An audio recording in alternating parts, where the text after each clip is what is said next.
Back in 2015, under the scorching sun of Costa Rica, a drama unfolded for an American runner named Michael Light and his loyal racing team. The first day of the competition turned into a complete failure. Michael's fatal decision, which he made ignoring the advice of his comrades, was to cross the river by kayak, fighting the merciless current. It was a miscalculation that cost him the victory and seemed to undermine the spirit of the entire team. Leo, one of the most dedicated members of the team, was particularly upset by the failure. His indignation was genuine because he believed that Michael had shown disrespect by putting aside their collective opinion and relying solely on his own instincts, which, as it turned out, had failed him. At that moment, a black cat ran between them, heralding a long period of silence and mutual discontent. The team that had once been a single entity was now bursting at the seams, and the blame for that lay on the shoulders of Michael, the man who was supposed to lead them to victory. This day in Costa Rica was not just a sporting setback, but a real turning point that left a deep mark on the life of every member of the team. The shadow of defeat hung over them, and it seemed that it would not be easy to get out of it. It's been 3 long years. The year is 2018 on the calendar, and we see Michael Light living in the quiet town of Colorado Springs. It was as if he had lost a spark that once burned in his eyes. The break in his career left him dissatisfied and disappointed in himself. He is married to Helen, the woman who was next to him in the ill-fated 2015 team. Helen is his faithful companion and support, but even her love cannot fill the void that Michael feels inside. He works at his father's real estate agency, Charlie, but this job brings him neither joy nor a sense of accomplishment. Michael feels stuck in a routine and dreams of something more. One day, while browsing his Instagram feed, he stumbles upon a viral post dedicated to that unsuccessful race in Costa Rica. This video brings back painful memories of defeat in his mind. It was his 19th attempt to win an international race, and he failed again. The feeling of shame and disappointment washed over him with renewed force. Helen, seeing his depressed state, decides to cheer him up.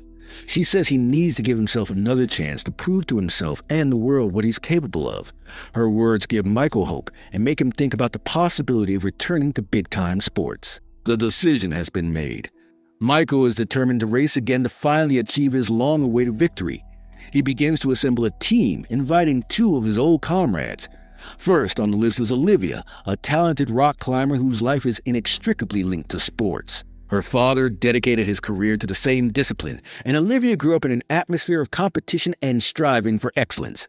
The second one he invites is Chick, an experienced racer who was once the star of a multi-time winning Australian team. However, due to a serious knee injury, he was forced to leave the team, and the timing of his recovery remained unclear. Michael believes in his experience and skills and hopes that Chick will be able to make a valuable contribution to their team. But then external circumstances interfere. The sponsor, Broadrail, agrees to provide only half of the required amount. In return, they insist on including a 4th participant in the team, Leo. Yes, the same Leo with whom Michael had a conflict after a humiliating viral post. Leo became a celebrity on social media, and his popularity grew by leaps and bounds. Michael and Leo haven't spoken since that ill-fated race in Costa Rica. Michael has no desire to have him on his team, but he has no choice. Under pressure from the sponsor, Light is forced to agree. Michael goes in search of Leo. His path lies to sunny California, the epicenter of the fashion industry, where Leo basks in the glory. Leo participates in a promotional photo shoot for his new clothing line. His face flashes on billboards, and his name does not leave the mouths of fashion critics. Michael watches him from afar, and he has to admit that Leo has really succeeded. But Leo's success only reinforces the guilt Michael feels. He understands that his egocentrism and self-confidence cost him victory in the 2015 race. He realizes that back then he was too passionate about himself and his ambitions and did not listen to the opinions of his teammates. Now, years later, he is ready to admit his mistake and ask for forgiveness. He approaches Leo, feeling awkward and insecure. The conversation begins tensely, but Michael pulls himself together and speaks sincerely and frankly.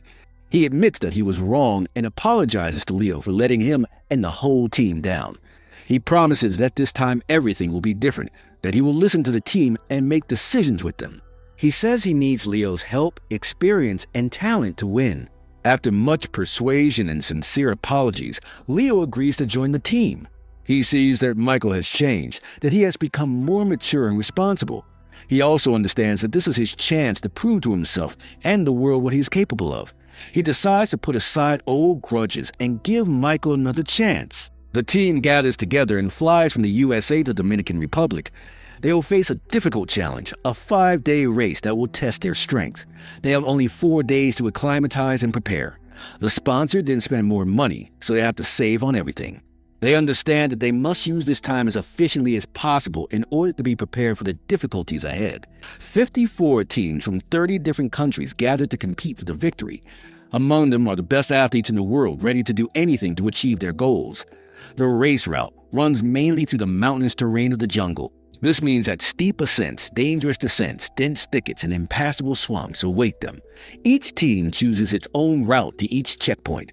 This requires strategic thinking, the ability to navigate the terrain and make quick decisions.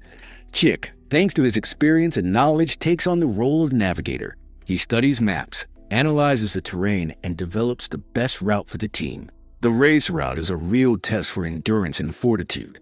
It is over 400 miles long and includes various sports such as cross-country trekking, cliff climbing, cycling on mountain roads, and kayaking on stormy rivers. The team will have to overcome huge distances, climb dizzying heights, and struggle with fatigue and pain. They will have to spend the night in tents under the open sky, eat dry rations, and make do with a minimum amount of equipment. But most importantly, they will have to work together as a unit, support each other in difficult moments, and make decisions together. They know that this is the only way they can reach the finish line and win. The race begins. The teams rush forward, each choosing their own path. Ahead of them are 5 days of intense struggle, 5 days of trials, 5 days that will change their lives forever. In the pre-dawn silence, with only minutes left before the start of the race, Olivia approaches Michael. Alarm flashes in her eyes, and she decides to share her most intimate things with him. She admits that her participation in this race is not just a sporting event, it is something much more. She talks about her father, a man who has always been an example and support for her. She says he's been diagnosed with pancreatic cancer and he doesn't have much time left. This race is her way to honor his memory, to prove to him that she deserves his love and respect. She wants him to see how she overcomes difficulties and achieves her goals. Her words touch Michael to the core. He understands that this race has a special meaning for Olivia, and he promises her his support. He says they will do everything possible to make her dream come true. The starting shot sounded and the race began. The first stage is trekking. The teams rush forward, making their way through dense thickets and overcoming steep climbs. Michael, Olivia, Chick, and Leo work as a unit, supporting each other and helping to overcome difficulties. After several hours of intense struggle, the team reaches the first transition camp. They stop to rest and refresh themselves. Michael notices a stray dog that timidly approaches them. He takes out meatballs from his backpack and hands them to her. The dog gratefully accepts the treat. The second and third stages of the race are a real nightmare. Almost 200 miles of rough terrain with no roads or trails. The team has to climb rocks with bicycles strapped to their backs. Every step is extremely difficult. The muscles burn with tension, the breath is lost. But they don't give up. They keep moving forward, no matter what. They know that many more difficulties await them, but they are ready to overcome them. During one of the crossings, the team finds a zipline cable. This is a great opportunity to take a shortcut and save time. They decide to take advantage of this opportunity and tie their bikes to the cables. Chick and Leo overcome this section without any problems. They glide along the cables like birds, enjoying the speed and the feeling of freedom. But when it comes to Olivia's turn, the unexpected happens. Its pulley gets stuck on a worn-out cable. She's hanging over a precipice, terror in her eyes. Michael realizes that there is no time to think. He makes a difficult maneuver, risking his own life, and saves Olivia. They both cling to the cable, trembling with fear. After experiencing stress, the team continues on its way. They understand that they have to be extremely careful and attentive. They can't afford to relax for a second. In Transition Zone 6, halfway through, the team stops to rest and have a snack. They are allowed an hour of rest, but they decide to reduce it to 35 minutes. They understand that every minute counts, and they can't afford to waste time. They have a quick snack, check their gear, and hit the road again. There are still many difficulties ahead of them, but they are ready for them. They know that they are a team, and together they can overcome all obstacles. They believe in their victory, and this faith gives them the strength to move forward. The race continues. The sun is scorching mercilessly, the air is filled with dust and the smell of sweat. A night hike through the jungle turns into a real challenge. Heavy rain falls on the team, soaked clothes stick to the body, visibility drops to zero. Every step is difficult, mud squelches underfoot, and tree branches slap my face. Leo, as if forgetting about his recent promise to work in a team, takes out his phone and starts filming what is happening. He comments on their clumsy movements, makes fun of their fatigue, and films it all for his followers on social media. Michael understands that this could backfire on them. He remembers that viral post that mocked their failure in Costa Rica, and he doesn't want that nightmare to happen again. He grabs the phone from Leo and throws it into the dirt. A quarrel breaks out between them. Leo accuses Michael of tyranny and lack of a sense of humor. Michael, in response, accuses Leo of selfishness and a desire to become famous at the expense of others. In the heat of the argument, Michael admits that he knew that Chixney was not 100% healthy when he invited him to the team. Leo does not believe in their victory. He says that they will never be able to win this race, that they are too weak and slow. The atmosphere is heating up to the limit. It seems that the team is about to fall apart. But then something unexpected happens. The barking of a stray dog, the one Michael fed meatballs to at the first transition camp, interrupts their argument. The dog barks and runs around them, as if trying to warn them of danger. Suddenly, the ground is falling away from under their feet. They realize that they are on the edge of a cliff, and a little more, and they will fall into the abyss. The dog rushes forward and grabs Leo by the pant leg, preventing him from falling. The rest of the team also manage to grab onto the roots of the trees and stay on the edge. They look down and see that there is a deep chasm full of sharp rocks and thorny bushes. They realize that the dog saved their lives. At that moment, they all take him for one of their own. They call the dog Arthur, the king. Arthur becomes a full member of the team. He runs alongside them, cheers them on with his bark, and warms them with his warmth on cold nights.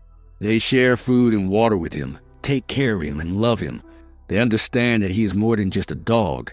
He is their friend, their savior, their mascot. The last stage of the race is coming soon. The team is in the lead. They are ahead of their rivals by several hours. All they have to do is kayak across the sea and reach the finish line. But there is one problem. Arthur can't swim. They realize that they will have to leave him on the shore. The decision is given to them with great difficulty. They look at Arthur, who looks at them with devoted eyes, and their hearts break with pain. They know that he will be waiting for them, that he will believe in them, that he will love them. They promise him that they will come back for him as soon as they finish. They get into the kayaks and sail away from the shore. They are rowing with all their might, trying to break away from their pursuers. But suddenly they see that Arthur has thrown himself into the water and is swimming after them. He's floundering in the waves. He's drowning. He's calling for help. The team understands that they can't leave him. They turn the kayaks around and return to the shore. They pull Arthur out of the water. He is shivering from cold and fatigue. They realize that they have lost precious time, that their rivals are already approaching the finish line. They get delayed and lose the race, arriving second. They are disappointed, but they do not regret their decision. They know that they saved a life, that they made the right choice. Arthur faints on arrival. The veterinarian examines him and discovers that he is seriously infected with parasites. He advises putting the dog to sleep to prevent further suffering, but Michael refuses. He can't do that. He promises Arthur that he will save him. He manages to take the dog to the USA, where Arthur is rescued. Arthur stays to live with Michael and his family. He becomes a real member of their family, loved and adored. Arthur's story is all over the world, inspiring people to do good deeds and reminding them that the most important thing in life is love and compassion. Thank you for watching this video. I hope the retelling of the movie Arthur the King was useful and interesting for you. Your support is very important to me.